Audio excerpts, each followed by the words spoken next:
Welcome into another episode, or actually the first episode of The Fan and the Professor. Welcome in, everybody. Thank you so very much for joining us today on this Monday afternoon, where we're here to talk some Arizona Cardinals. I'm excited. Training camp is in the air. Football season is around the corner, and I'm absolutely super excited, guys. Let me go ahead and give a quick introduction to my guy here, Joseph, the Cardinal What is up, Rule, man? What's up, dude? Man, thanks for having me. I'm looking forward to doing this. We did a live stream on my channel a while back, and we could tell it was a good fit in terms of our personalities. And I'm looking forward to talking Cardinals football all season long.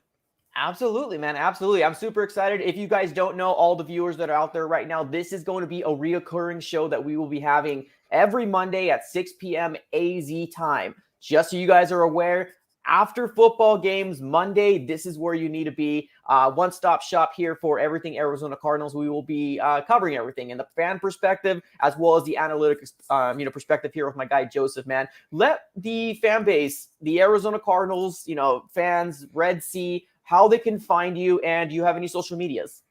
Yeah, thanks, Mike. So I have a channel called The Cardinal Rule. I launched it back in April. So I know we share a lot of subscribers, but if you haven't seen my content before, check it out. I did go a little bit more with the deeper dives into the analytics, a little bit of football. I launched it in April, grown to 1,000 subscribers. People seem to like the content. I've been a Cardinals fan since they moved to Arizona. I'm a little older than Mike, so I remember when they moved here. And I love talking Cardinals. My channel is The Cardinal Rule. The link is below. And then my Twitter handle is a weird spelling of my name. It's JoeCamo13. You're better off to check out the link below. But yeah, please subscribe, check out my content. I think you'll enjoy my videos.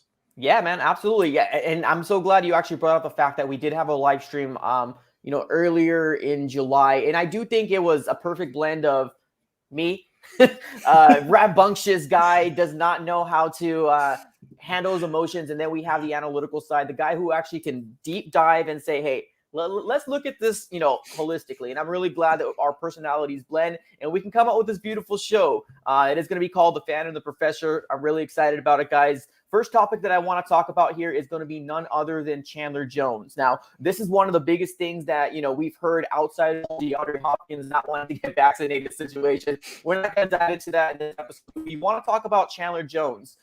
Very, very big thing here going up. And I want to open it up to you for interpretation here. I'll let you guys, I'll let Joseph take the floor here in terms of what he thinks is going on and any updates on our Chandler Jones. Yeah, so to me, the thing that's really interesting is looking at how this all played out in terms of in the media and with the information that we have.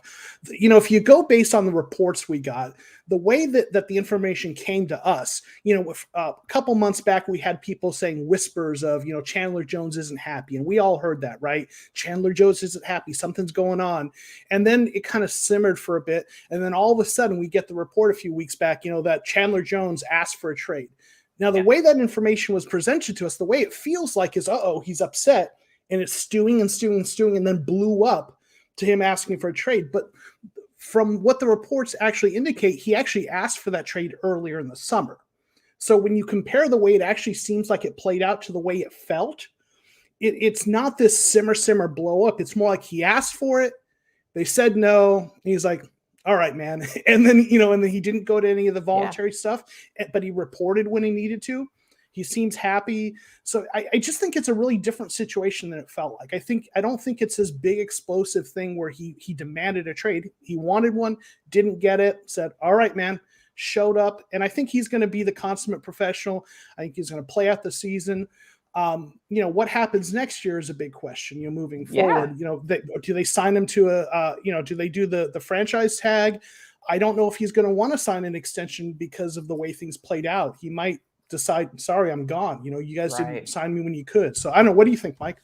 That's a great, way of looking at it. I mean, obviously, how it did play out, being me who I am, I automatically start to panic. But I think once we kind of step back and really look at it and the timeline and what happened, I do believe 110% that you're absolutely correct, that he did ask for this prior. And I do believe it all stems from contract, money. One must get paid more, and rightfully so. I'm not going to ever sit here and say, hey, this guy asked for money. I mean, I'm never going to say anything about that. And I'm glad that he is reported to training camp, A. 100%. I do agree on the whole professionalism when it comes down to Chandler Jones, but honestly, man, I'm worried. I am worried, and it's more for the future of the Cardinals more than anything. Next year, I know he would be solid. He's going to be paying for playing for a contract year this year, so we might see him beasting out there with JJ Watt. So I'm really excited to see this. But let's talk still a little bit, diving into Chandler Jones here. My panicness when it came down to maybe not having Chandler Jones on the field. Let me know a little bit about what you think in your perspective if was play out like that. I mean, obviously it's not, hopefully, fingers crossed, but how big of a piece Chandler Jones is to this defense and what we could be missing if he wasn't there. So, and I know you saw the video I did. I talked about this a little bit. The team is better with Chandler Jones than without him. That's obvious, right? But I tend to look at things from this roster building perspective because, when you pay one player a lot of money, that means you can't pay another player a lot of money. There's a limited salary cap. So some of it comes down to what's your philosophy on building a roster. And I know you and I probably look at some of these things a little bit differently, and that's what's going to make this conversation fun.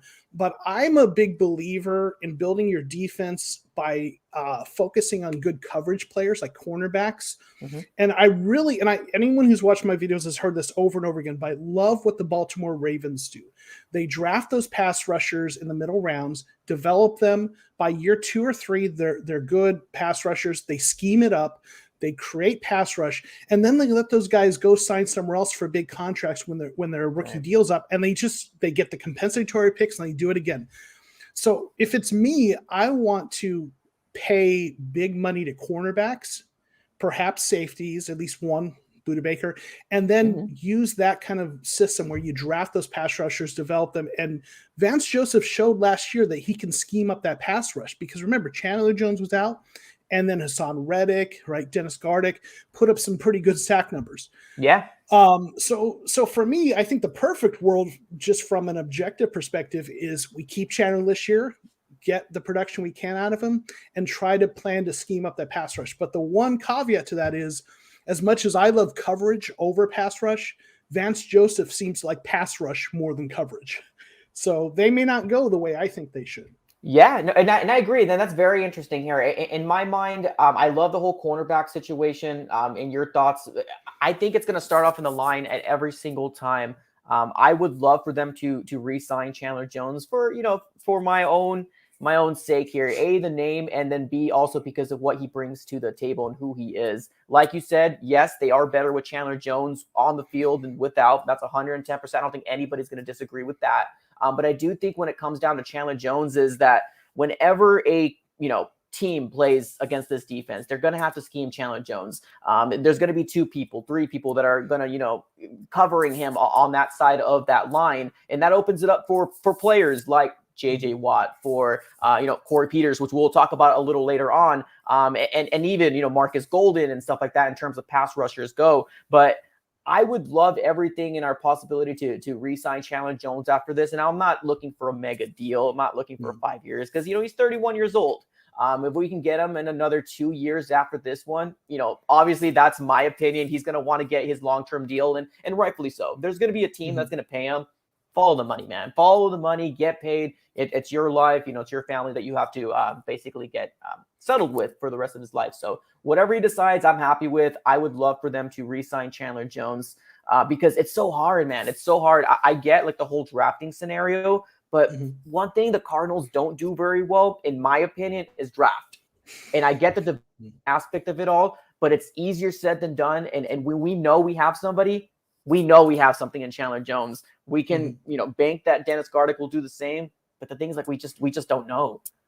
Yeah, it's tough, because if I step back just as an objective observer of the NFL, not as a Cardinals fan, you look at like someone like Chandler Jones, you're like, okay, paying big money for big contract from, that's the kind of thing you do if you have a quarterback on a rookie deal. And while we have that right now, that big contract he wants is going to extend into the point where Murray is not on that rookie deal. That's true. It's almost like if I separate myself from being a Cardinals fan, Jones after this year is probably a better fit on a team like Jacksonville, who has that rookie quarterback, Trevor Lawrence. And we need to be doing more of the, the drafting those guys, because we are exiting that point of the process, right? We're transitioning from the rookie contract to the big contract.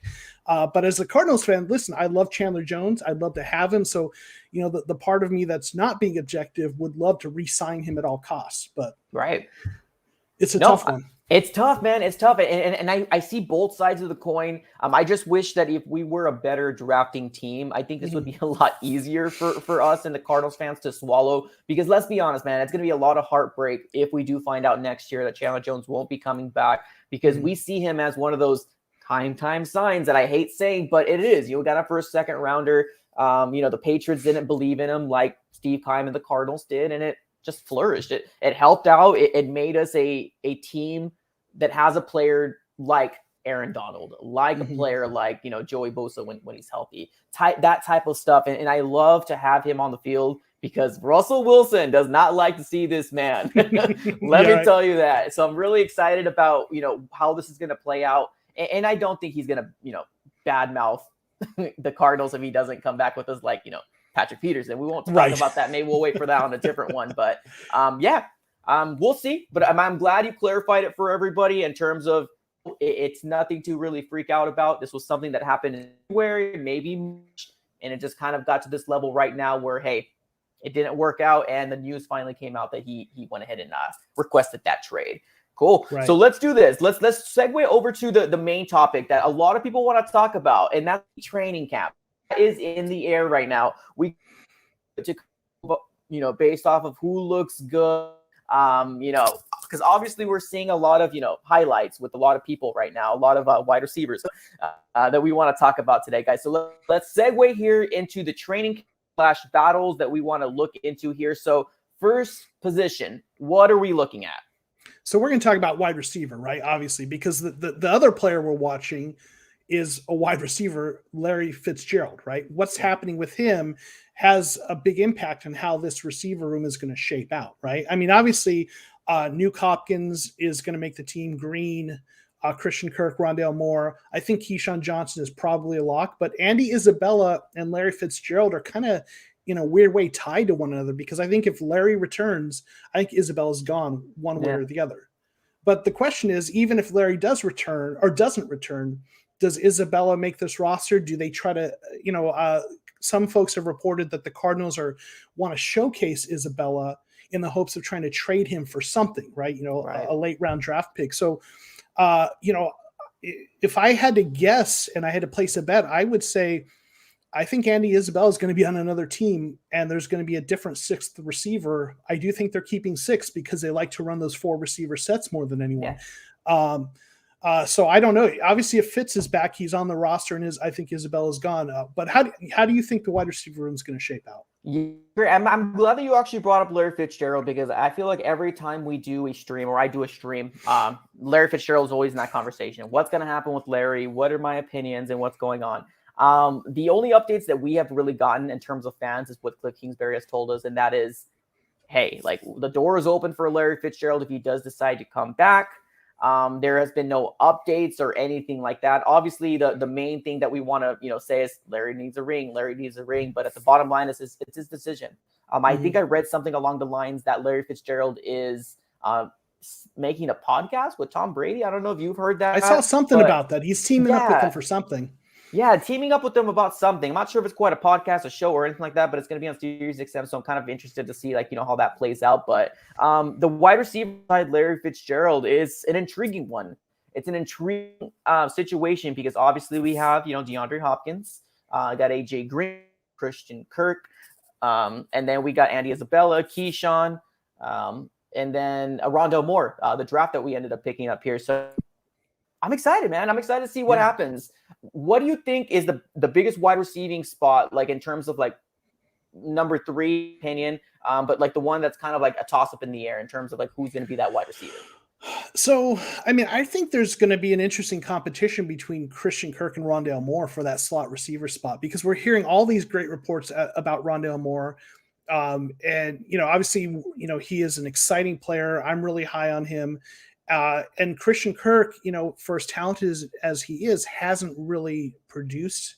Now, I think we talked about this on the live stream on my channel, that Kirk was miscast as an outside receiver. So maybe he really does step up as that slot receiver. But I think that's, in terms of the receiver competitions, I think that's the biggest competition. 1 and 2 are locked, I think. Nuke, obviously. I agree. AJ Green has really impressed. I think he's going to be that outside receiver.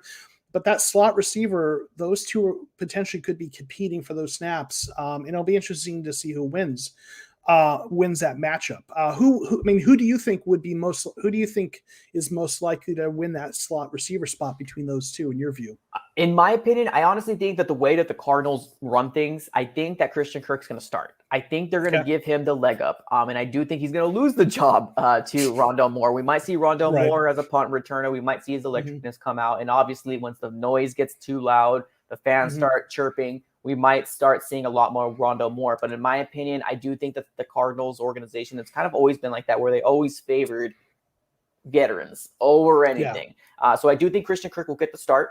So when we play the Tennessee Titans, he might be in the slot more than anything. But I do think Rondale Moore will come in, because bottom line, this is the year for Christian Kirk to prove it. And I just have not seen it from him at all. He's got some explosive games. I'll give him that. He has some explosive games every once in a while, but the consistency of being that wide receiver in the NFL, it just wasn't there.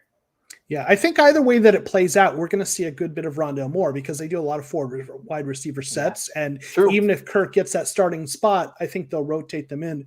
I want to go back, circle around to Larry Fitzgerald, because, there's this, and I want to get your opinion on something, because, we haven't heard anything from him. Yeah. And so we don't know, is he coming back? Is he not coming back? And I've heard these two competing narratives for what that deafening silence means. On one side, Larry, I believe, had been quoted in saying that when he retired, there wasn't going to be a big fanfare. He was going to kind of go out a little bit quietly. So is this him going out quietly? But then the other thing I've heard is that he's just kind of hanging out and is going to kind of forego training camp and kind of, maybe have this gentleman's agreement where, hey, I'll sign. We're just going to wait till we get past all this training camp, and then I'll come in because I'm a professional and know what I'm doing. Yeah. So is the silence, is it him going out quietly, or is it him just kind of biding his time to let them figure out what they're doing with Andy Isabella and then come in at the last minute? Which way do you think it's going to play out? Wow, yeah, that's a good thing. I mean, honestly, I go back and forth as the days go on. I can see him do something along those lines where he does wait it out. Because let's be honest, I think one of the main things that a lot of players don't really like is training camp. You know what I mean? Yeah, right. If he can do something, to avoid it, I think he definitely will. Especially if maybe the money wasn't as much as he thought he was going to be getting, especially this late in his career. But if we do obviously decide to move on from a wide receiver, I think it's a no-brainer that Larry Fitzgerald will come back. But I don't know. You have me stumped there. Honestly, you have me stumped there, because I can see both sides of the coin, because I also did hear that whole situation where he doesn't want to go out with that big announcement. He's one of those guys that wants to keep it on the low. And I definitely see where it comes from there. But if I were to ask me right now, Larry Fitzgerald, I don't think is coming back. I don't. I have it I read, my heart's been broken already. I already went through the tears. I don't think Larry Fitzgerald's coming back. You've mourned him. Okay. Exactly. Yeah. It's like those steps, you have those 5 or 6 steps. The mourning process has been done. So it only breaks my heart more to do this again next year. I lean that way too. I think I don't think he's coming back. We'll see, but that's my opinion as well. Yeah. Before we move on to the next position here, I want to get to my guy here, Flash Game Ball here. One of the super chats coming in here. He says, personally, I prefer Moore in the slot because of how crafty and shifty he is, but mixing in Kirk because of his speed will also keep the defense on their toes. Yeah, makes sense. I think when you look at what Rondale Moore does with the ball in his hand, they don't have anyone who does that except Kyler Murray. He's like the Kyler Murray of receivers in terms of the way he moves. So you want to get the ball in his hands. Really, to me, the only concern with Rondale Moore is, can he stay healthy? But I'm completely with him on that. I agree too. I agree. I know that, the whole situation when the whole drafting thing, in my personal, and I'm always going to be the first one to admit that when I was wrong, I want him to prove me wrong. I really do. And I know you're really you're pretty high up on him. I know you have the faith in him. and I hope it works out as well. I'm just been so hurt by these drafts day in, day out, and I just don't want it to be another, we should have done this or we should have done that. But here we go. We're Cardinal fans. We're used to it. We're going to keep it going. We're used to the kick in the teeth. Yeah, we are, man. We absolutely are. Let's move on to the next topic here. And that's going to be, or not next topic, but the next position, the defensive line. This one right here is also intriguing to me. Now, big shout out to Corey Peters, man. Yeah. Corey Peters is back. If you guys don't know yet, he did sign back with the Arizona Cardinals. What are your initial thoughts on Corey Peters? Well, for starters, I think he's really going to be a good mentor for Lecky Fotu and Rashard Lawrence and Zach Allen. I think, he's the consummate professional. I think, we know what a great professional Larry Fitzgerald has been. And in many ways, we're kind of spoiled by having the most professional ambassador of this game as part of this franchise. We miss out on what a great character guy Corey Peters is as well. So I think from that perspective alone, he's going to really help out solidify that, but also he's a good player too, right? So what he does is he gives us a veteran presence, for that nose tackle position, and when they play like most teams, they'll play a lot out of the nickel, so the nose tackle will be more of a defensive tackle at that point. But I think he's a solid veteran for the rotation. I think he's going to help those young guys develop. I do think it means that a couple players that had bubble hopes of the roster probably are on the outs. David Perry and Xavier Williams, I think, have very slim chances to make this roster at this point in time because of the numbers game. We'll see. Maybe I'm wrong, but I think that Corey Peters and Rashard Lawrence become your nose tackles, and I don't think there's room for another one.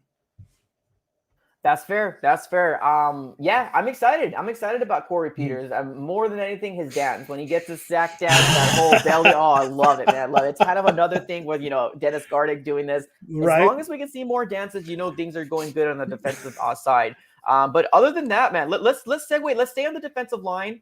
But let's talk a little bit about JJ Watt. I know there was some news that came out saying that he was on the PUP list, which obviously, means people start panicking. They're like, oh, it's happening again. Let me know your calm down mentality here in terms of, the JJ Watt whole situation. Yeah. Until we start seeing some panic out of the organization, I'm not going to worry about that. I think they're being extra careful with him.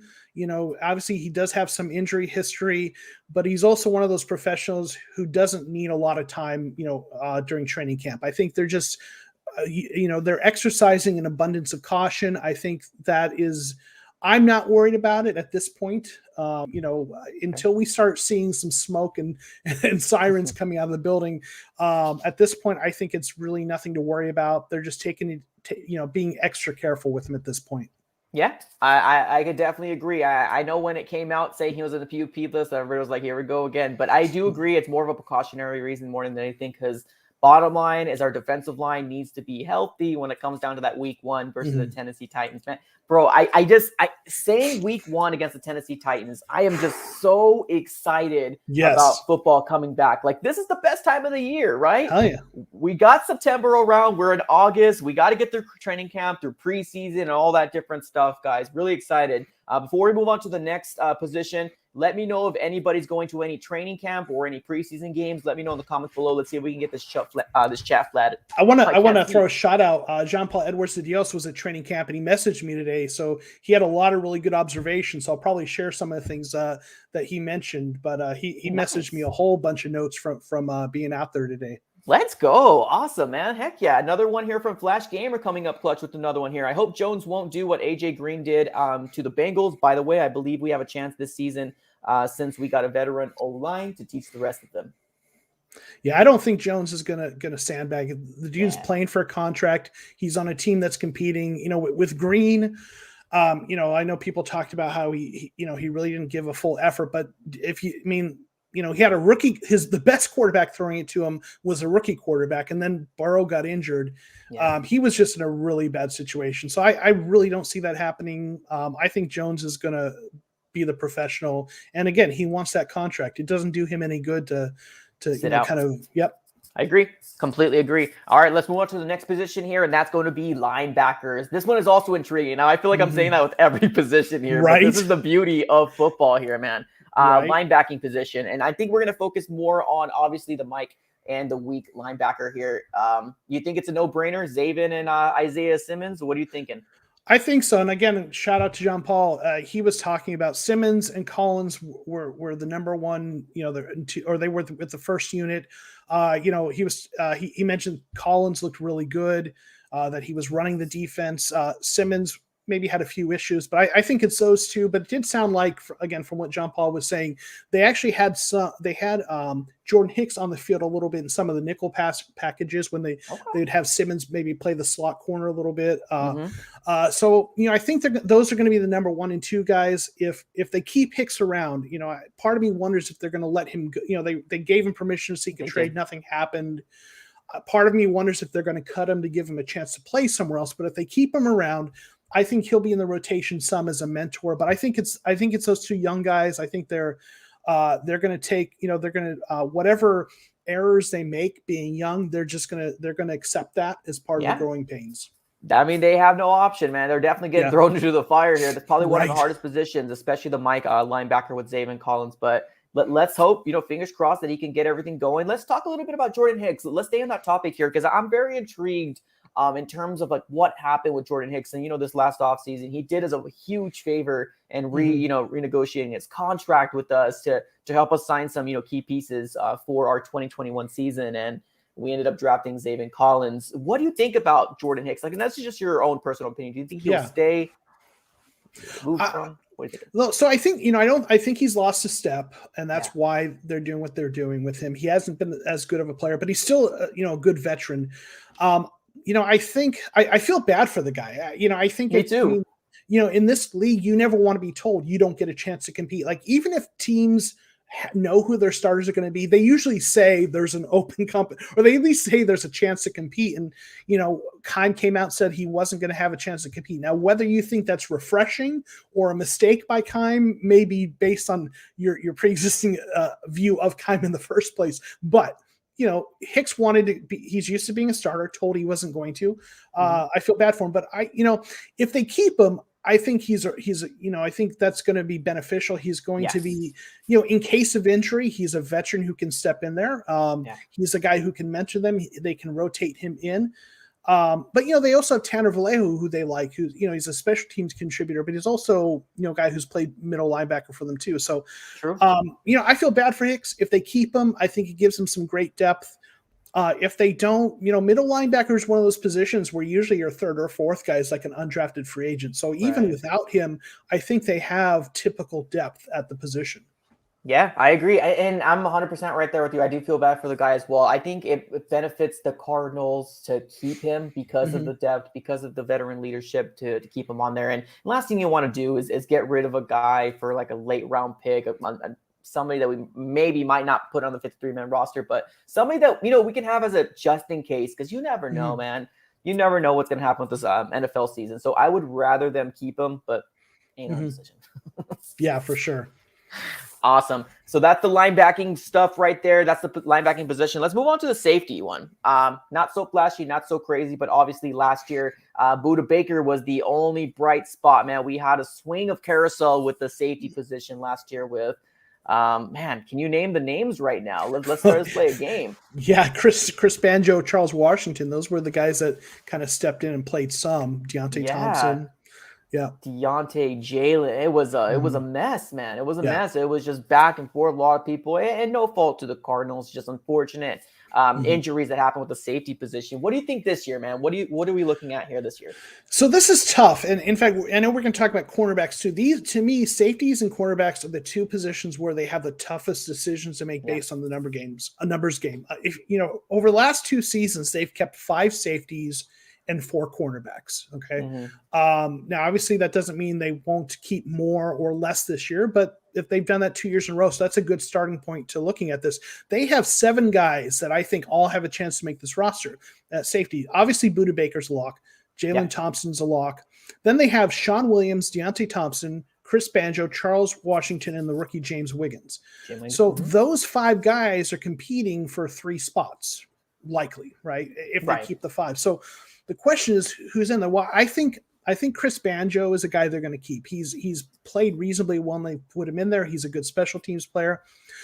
I feel like Sean Williams and Deontay Thompson are both competing for the same position. Those are the guys who, Sean Williams played a lot in Cincinnati, was, graded pretty reasonably well, but he is a veteran. So, a little bit older. And I don't think he's going to necessarily be as much of a special teams guy. Now I could be wrong about that. Mm-hmm. So I feel like him and Deontay Thompson are both competing for being one of those guys who is like the third safety on the field, right? The guy that's going to rotate in. But I don't know that I don't feel like, and again, I could be wrong, but I don't feel like they're going to keep both of those guys. I feel like it's Deontay or Sean Williams.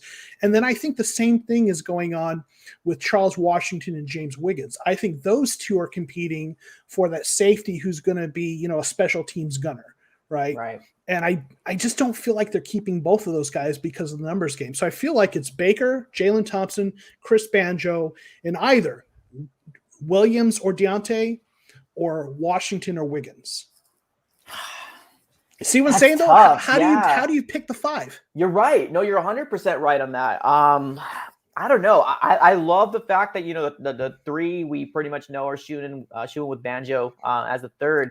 I would love to see James Wiggins, obviously, and Sean Williams, just because we've heard some good things when it came down to him, coming out of Cincinnati, a hard hitter, somebody that he's just looking for that spot.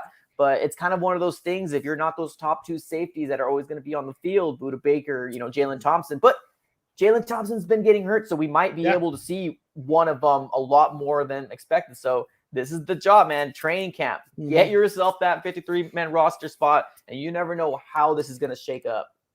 Yeah, no, it's tough, man. I've got a spreadsheet where I've been kind of trying different combinations. It's like, okay, but if I keep 6 guys here, who am I cutting from the linebacker position, right? And I'll tell you, like guy we didn't talk about, Ezekiel Turner is a special teams ace that they love, but I don't think I could be wrong, but I don't think he's going to make the roster. I think it's him or Wiggins, because I feel like there's just so many guys they've got to choose between that some of the people that have been on the roster for a few years might not be there. Yeah, it's tough, man. It really is, man. It really is. I'm excited to see how this shakes out. One last position that we want to focus on, and that's going to be the cornerback position. I think it's very obvious that we most likely will have, well, I guess not very obvious, but I mean, we got Malcolm Butler.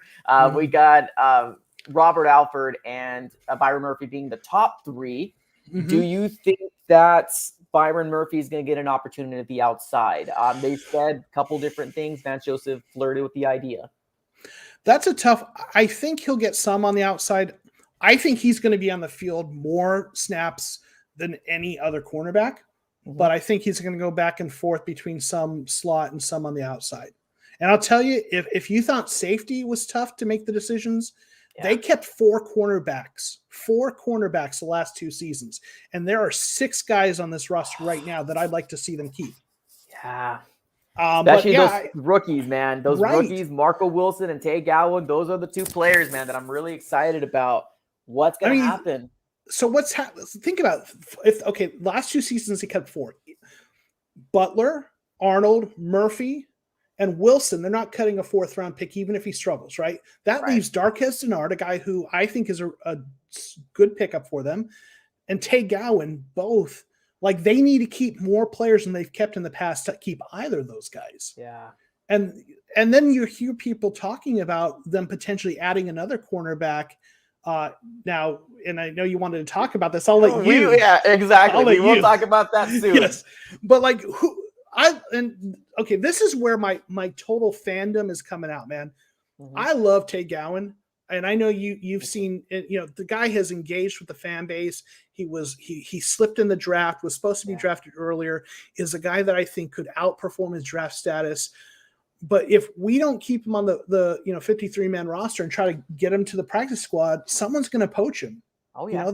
He's going to end up on another team. And as much as I love him and other fans have loved him, I think he's going to go all in for whatever team he's with. So if someone picks him up, he's going to go and embrace that fan base, and we're going to be over here with sad eyes that we lost him, right? So what do we do, right? Yeah, and that's one of those things. I mean, the top 3 that I mentioned, Robert Alford, Malcolm Butler, and Byron Murphy. I can definitely very well see, Robert Alford. I mean, he came back when we released him. it almost kind of seemed like, hey, this is the right thing to do, but we came back on a cheaper deal, which is cool. Yeah. Thanks for doing that. But he might be one of those people where might not cut the cheese. And that might be the position we can maybe have somebody, come in. Let me just say, and I was with you, man, because hasn't played for a couple of years. I mean, if you asked me a few weeks ago what I think was going to happen, I thought he was going to struggle and Denard was going to surpass him. But our guy John Paul Edwards, said that Alfred looked really good and he was covering Hopkins. Wow. When he was out there. So again, shout out to John Paul Edwards, Didios. He's saying he's looking good, and so I'm just wondering if he really is gonna be one of those guys. That's the thing, and you're right, man. And that's the whole total fandom in me, that fanboy type of me too, because I do want to see Tay Gowan. I'm going back and forth and be like, well, what if we did this and what if we did that? Marco Wilson will also be a player that I want to watch as well. Promising prospects, man. And when it comes down to this position where a lot of people still kind of see as maybe the biggest need on the defensive side of the ball, the cornerback position, which, like I said, we'll talk about another player here shortly. Hopefully that's a little tease to stick around. But man, this is those positions that, although I would love to see those up and coming rooks, man, I don't know. They just might not cut it, or they might make the practice squad, which they can still be poached by any team. Let me get this big shout out here to my guy Red Sea coming up clutch. As if we go 5 corners, then I'd like it to be Butler, Murphy, Wilson, and Gowan. Those 2 rookies are must keep in my eyes. That's 4. Who's the 5th, right? Wait. Yeah, you're right. I was told there'd be no math. Right, exactly. Darn it, Red Sea, give me the 5th one right now. He's a good guy. He's great. That's true. Maybe Alfred is in the mix too, but probably. You're right with the whole Denard. Yeah. Sorry, I was going to say, if Alfred's healthy, I think he's on the roster, unless something else happens. Right, exactly. All right, man. So those are the top positions that we want to talk about on this show. Now, if you guys are just joining, this is the new segment that we will be doing every Monday. It is called The Fan and the Professor. Obviously, the fan and my guy over here, Joseph, here being the professor. So we will be doing this every Monday. It's going to be explosive. It's going to be amazing, especially when it comes down to after the games, guys. So set your calendars going. It's going to be absolutely awesome. We will be breaking down more positions when it comes down maybe to our next episode, and maybe talk a little bit more about preseason, which is just around the corner. Here we go. My guy Red Sea coming up clutch again. Meant for typo, There we go. Appreciate you, man. All right, let's go into the stuff that we've been teasing everybody about here, and that is going to be Xavier Howard to the Cardinals ? Now, I am going to keep this right here. There's been some Twitter buzz back and forth. What are your thoughts? What are anything that you're hearing? So, I think I'm hearing a lot of the same thing you have, that people didn't think the Cardinals were going to be in, but now it's sounding like they are. But there's a number of teams that are interested. So are they going to get into that bidding war? I think if there's a bidding war, I think there's a good chance it's going to cost a 1st-round pick. Oh, yeah. So, I love the draft. So and again, I hear your point. If Keim hasn't shown that we should trust him with the draft, though recently some of those players, hopefully we're turning the corner. But, man, you look at hey, everyone else in the NFC West has traded their 1st-round picks. Why don't we get into the game too, right? The Rams and Seattle. I'd love to have him on the roster, right? He immediately upgrades his position immensely. We have a true number 1 corner. And then we look at Butler and Alfred and Byron Murphy. Now, I think, if they were to acquire him, I think that means Denard is probably gone. As much as I think he's a good player, I think he's gone. And then Alfred has to really, show out to make the roster. No, and then 100%. It comes back to what happens with Gowan, right? I think Wilson, man, even if Wilson literally can't stop tripping over his feet, I think they're keeping him because, your 4th-round pick, you stick with him. You do. But man, so, listen, earlier in the show, I talked about, I love coverage, right? So, man, I'd love to have a corner like that on this roster. I think it really goes a long way. So, again, it just that numbers game, though, that was already rough, gets even Yeah. rougher, right? Exactly. It absolutely does. And yeah, we're living in a spot where, the rumors are flying and the Cardinals can very well be a suitor for Xavier Howard to come in there. I mean, he's still 28 years old, very, very young, but he's looking for that mega deal. He's looking for that deal that is going to put Chandler Jones in question, looking for that deal that when Kyler Murray comes up to get paid, that might have an implication there as well. Obviously, I'm not saying we're not going to keep Kyler. That's a stupid. No, Right. don't think that. What I'm saying is that, we got to move some stuff around. We might lose some players that we might not see, but that's kind of, it goes to it. But yeah, that's the latest news that I've been hearing in terms of, he might be a suitor with the Cardinals. First rounder, in my opinion, would I give it up? Yeah, absolutely. I think that we are in a win now mode now. And if we can somehow get that cornerback that I feel can come into the season and lock down either AJ Brown or Julio Jones, I would feel so much better, because that week 1 matchup, man, it ain't pretty for the Cardinals, especially with getting Julio Jones and King Henry in the backfield. Tough, man. Absolutely tough. Right. Let me give a quick shout out to my guy RC3 just real quick, and then I'll get you. So he says Javonte Williams going to start for the Broncos, slaps forehead. If you don't know RC3, this guy was a big advocate for Javonte Williams. But go ahead, man. No, I would have loved to get him in the second round if he could have, but hey, and I think right now when you look at how the national sports media is looking at the Cardinals, there's a lot of "I'll believe it when I see it," and I think people are underestimating the Cardinals. A lot of folks just don't know what to make of them. I do think Howard on this defense, all of a sudden you have to look at this defense, give it a second look, like, wait a second, this is a really good defense, right? Like if you have a number 1 corner like that, and all of a sudden Butler is your number 2 corner, and you look at everything else they have on this roster, you have to start looking at this as like a top 10 defense, maybe even better. So that's an argument for, and if they're winning like the way they hope they're going to win, that first round pick is in the late 20s or later, right? Hopefully. Exactly. So, listen, I love the draft. I hate trading away picks. But I don't think I'd hate it if they made that move. Yeah, and I agree. And I think it's going to be obviously a little bit more than just a first rounder. But if we can definitely somehow get a first rounder, maybe a late round, maybe something in the next draft, would be something probably more ideal in what terms of the Miami Dolphins are going to want. But there's also the idea of maybe flirting around the idea of, have you not heard the rumors about maybe Andy Isabella being moved on in a package? I even heard somebody saying something along the lines of, Christian Kirk being moved on in a package because he didn't show up for training camp today. And everything is so small, but it's also so big at the same time, because you don't know what happens in the back. You don't know what's going to, behind closed doors. But, we're all living in a speculative world, but this is the stuff that excites me. This is the type of stuff and being like, hey, if you can benefit and you can get what you can get from Christian Kirk, are you, Joseph, ready to move on from Christian Kirk? Oh, listen, I love that he's the hometown guy. Absolutely. No slight to him, but here's the deal. He's in the last year of his contract. We have to make a decision about him.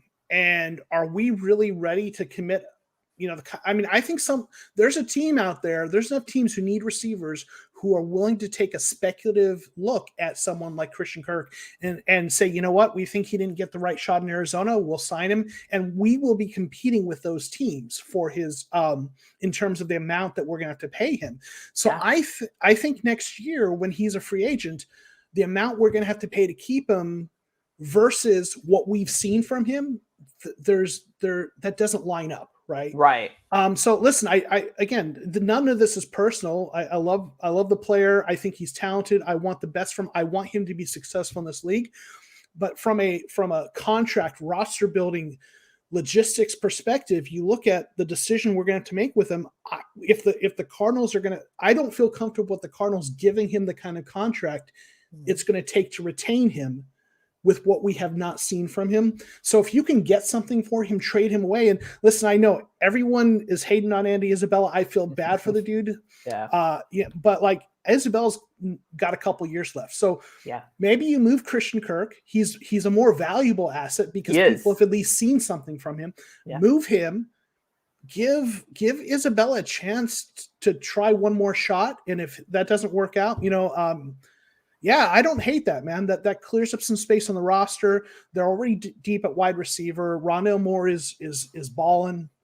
Man, I don't hate that.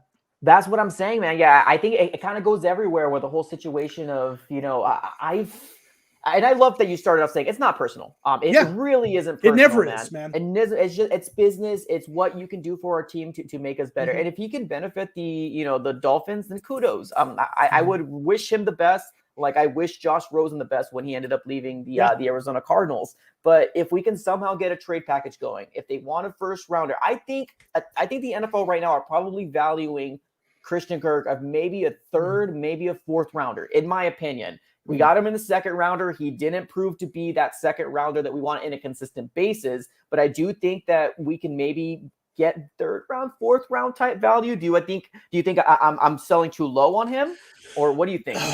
No, I mean, it's tough. I think a fourth rounder is more likely than a third. Yeah. Yeah, I mean, if we could get a third rounder for him, I'd be pretty happy with that. Yeah, I agree. And again, I wish him. I want him to be successful. I wish it would happen here, but with the numbers game, I just don't think there's going to be enough snaps even for him to really do what he needs to do to show out, the way we want him to. So yeah, man, I'd be okay with that. I agree, man. Let me give a quick shout out to my guy I Am Bear with the 20 bomb. Says Cards have about 10 million. So 10 mil. Howard would be 12 mil. Phillips could be part of the trade package. Oh, Phillips frees up about 10 millions in cap space, or Kennard can free up 6, or simply just extend Chandler to free up cap. Let's get a deal done for Howard. So I Am Bears all. I didn't even think about Phillips, man. Yeah, it takes two sides to make that deal happen. Do you think they want to take on Phillips with what he did last year? I don't think anyone's going to. I think that contract's a little bit of an albatross. I mean, no. Hey, I hope you're right, I Am Bear. If you know something I don't, and they can make that trade happen, let's do it. I just don't know that anyone's trading for Phillips. Yeah, I agree, man. And there was such high hopes for Phillips coming in, along with Kennard as well. And those two big free agent pickups that we got that year was 20. I always forget I think it was 2019 that we ended up getting him. It was last off season. Yeah. Last off season. So that's 20. Yeah, going into the 2020 season. Yeah. Okay, perfect. Okay. Yeah. So you might be right, but those are the two big, positions that we ended up getting, or the free agents that just didn't very pan out very well for us. So now John Paul was saying that Kennard was looking pretty good today, setting the edge, doing a good job, but he didn't see Phillips out there, man. So there's a lot of dead cap. Do you think Kennard's going to get over Golden? That's the thing. Golden. No, I think he's going to be a depth guy. Yeah, I agree. I think Golden's good. I think it's Jones and Golden, but with injuries and stuff, they got to have a guys ready. Yeah. True. So true, man. So true. All right, let's get to that section here. Let's get that section Q&A. Let's open it up to the chat here. Where if you've been doing lives, you can get a little crazy. You can get a little, hairy, but we're going to open up to the chat here. We will pick up some comments. If you see anything specific that you have your eye on. Someone was asking about tight end, and I know we didn't really talk about that, and mentioning Dan Arnold. And I don't know let me ask you this question, because they kept 3 tight ends last year, and but the opening day roster 2 years ago, they only had 2 tight ends. Right. Do you think they're keeping 2 or 3? And if they're keeping 3, who is it besides Williams and Darrell Daniels? I think it's going to be the guy from International. The new guy that they got, the Austria guy. Bernhard Sikovits. Yeah. That guy. I think there's some promise there. I think there's some promise. I think on the offensive side of the ball, the tight end position is kind of one of those where, like, obviously we would love to have a Kelsey, we'd love to have a Kittle, but we're so stacked up in wide receivers that I'm not even going to humor the fact of, like, oh, we need to get Zach Ertz. I mean, we're good. Like, I think we're fine here. I think we can get Williams to hopefully not drop crucial passes, but if it pans out for him, I know he's more of a blocking tight end, but he can still be very well be a playmaker. I think the international guy is going to be maybe more valued than Daniels, personal in my opinion. But what do you think, man? I'm excited to see what happens here. Yeah, I think Max Williams and Darrell Daniels are both making the roster unless they acquire, sign someone. Yeah. Then Darrell Daniels maybe is out. But both those guys were on the roster last year. Williams is a great blocking tight end, but they don't have that receiving tight end like Dan Arnold was.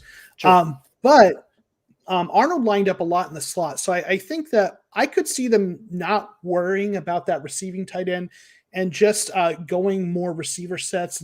AJ Green's kind of a big receiver and let him kind of take some of those spots.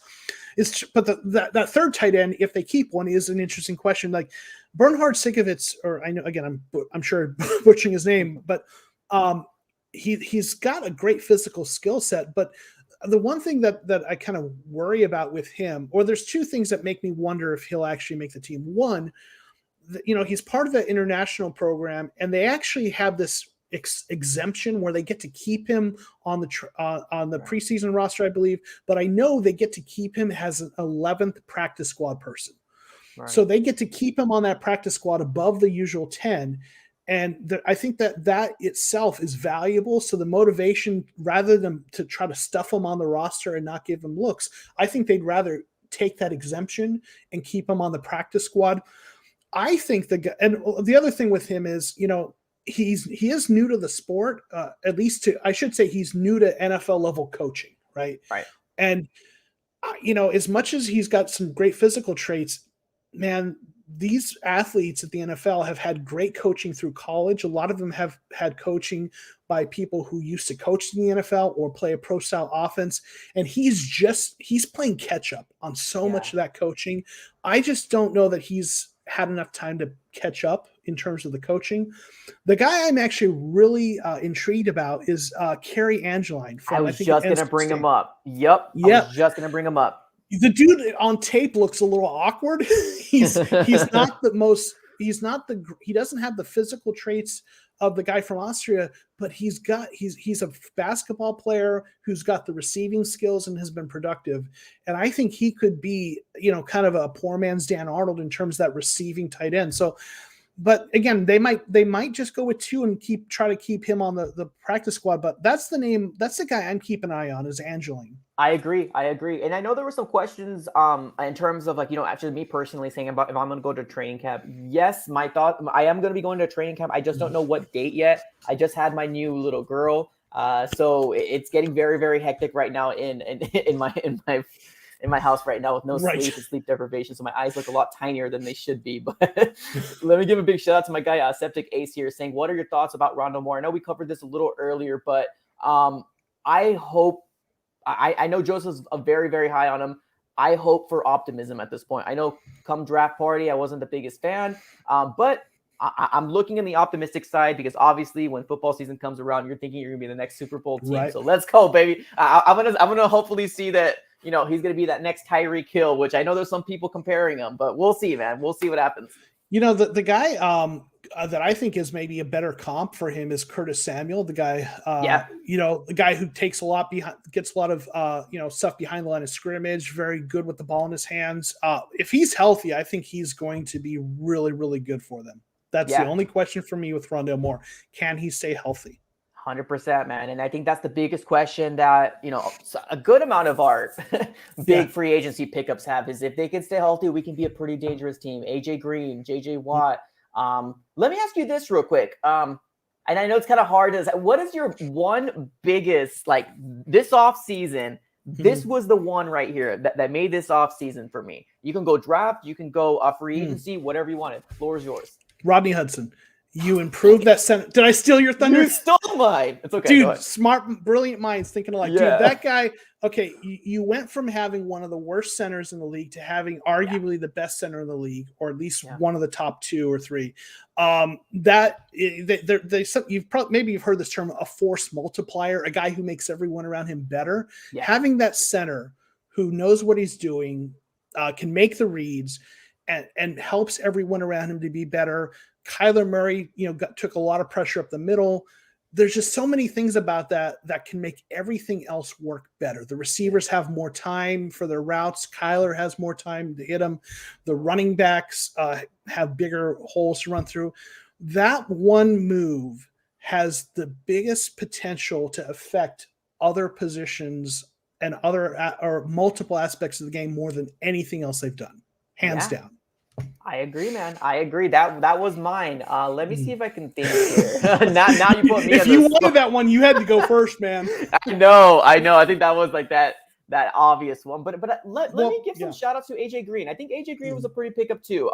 And the reason why I say that is because a lot of people saying, the injuries, it's not the same. But I think one thing that a lot of people forget is that he doesn't need to be the number one wide receiver. Yeah. He doesn't. And that's the mindset that I think he should be going into this coming season is you're the number two wide receiver for DeAndre Hopkins. Nuke. Right. This Right. man is going to go ham this year. And I'm so excited for week 2. Patrick Peterson versus DeAndre Hopkins again. Let's get this going, man. Right.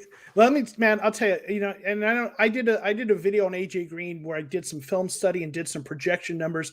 And I was watching that again today. And with what I've heard about him in camp, I think I was too low on the projections for him. I think, I think it sounds like he is motivated. It sounds like he's making plays. I'm really excited about what AJ Green is going to bring to this team. I thought, I watched all of his targets from last season. And when I looked at that, he was having trouble getting open against man. He was good against zone. But, again, that situation in Cincinnati was really, really a bad situation. And it's hard to get motivated, I guess, in that situation. If he ends up being, even 80% of the player he was, a few years ago, and he's the number 2 receiver, he's getting the number 2 cornerback against him, and teams are worrying about Kyler running and Rondale Moore under this offense. I mean, I'm trying not to be too homerish, but this offense has the potential to be crazy good. Yeah. If Green and Moore pop, man, this could be like a top 3 offense throughout the season.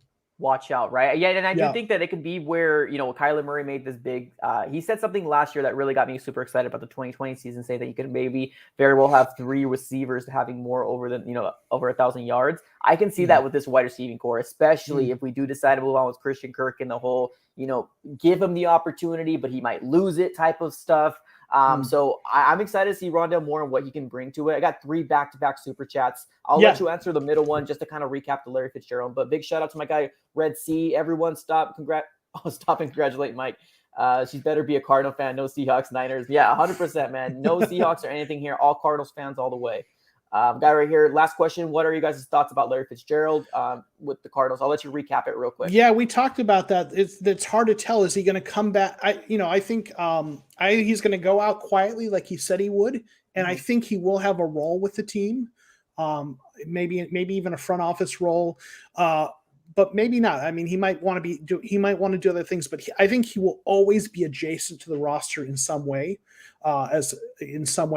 Or, either that, or I think he is going to sign with them, but I think he's going to sign with them at the end of training camp. I don't think he's going to announce like tomorrow that he's coming back and then report the next day. I think if he comes back, I think it's going to be late in the process, and watch him report tomorrow and prove me wrong. No, right. Seriously. Exactly. Right. I'm going to let you answer this one as well, because I know you're more high on Moore than I am, but it says, I hope Moore is the best, but what is his accomplishments on the field makes you think that he'll be great? I honestly don't know. Okay.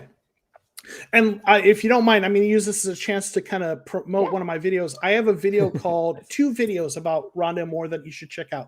First one is called Rondale Moore is Not Andy Isabella 2.0. So if you go to my channel, subscribe while you're there, check out that video, and you'll see I go through some tape and I talk about what he offers. Then I have another video where I talk about what he brings to the Cardinals. So there's 2 videos. Check those out, but I'll give you the short version of it. The guy moves on the field with the ball in his hand like no one else on this roster aside from Kyler Murray. The guy, his jump cuts, his ability to stop, make people miss is remarkable. But he also, for being a little guy, plays very physically. He breaks tackles. He's shown to have decent hands. He's got really good speed, like 4.27 speed, I think. So he was like the Purdue offense, like not a part of the offense. He was the offense. He can take stuff, jet sweeps. You can throw the ball to him short, medium, and deep. The guy really is like, if you ever watch Tariq Cohen, like the way Tariq Cohen moves, Right. He moves a little bit like that, you know, like he's on a joystick, man. So Right. Like you're his Madden and you're got that yeah. that So I'm just superstar mode. if he is healthy and you get the ball in his hand, and for being a little guy, again, he's physical, he's strong. So it's not like he's a guy who you tackle him and he just goes down. So Yeah. I like the high end comp, and I talk about this in my video. The guy, if he becomes the best version of himself, Steve Smith Sr. is the guy that he compares to, the physical, strong, fast receiver.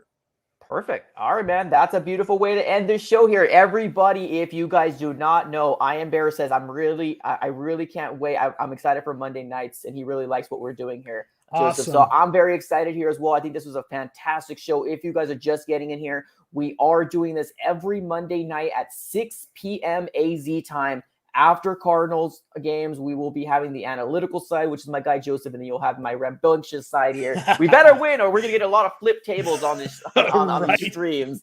All right, brother. Well, we're gonna end it that way. Thank you, everybody. I appreciate everybody for joining in. If you want to definitely do some fist bumps in the chat below, that's cool. If not, don't worry about it. Like, comment, and subscribe. Check out my guy, the Cardinal Rule. Everything is on the description below of this video. Send him a subscriber and you know, watch his videos. He's got some good stuff on there, man. Thanks. Appreciate it. No Looking worries, forward to guys. Monday nights, man. It's going to be So awesome. stoked, man. So stoked. All right, guys. Thank you so very much for being here. Appreciate you. Have a great rest of your day.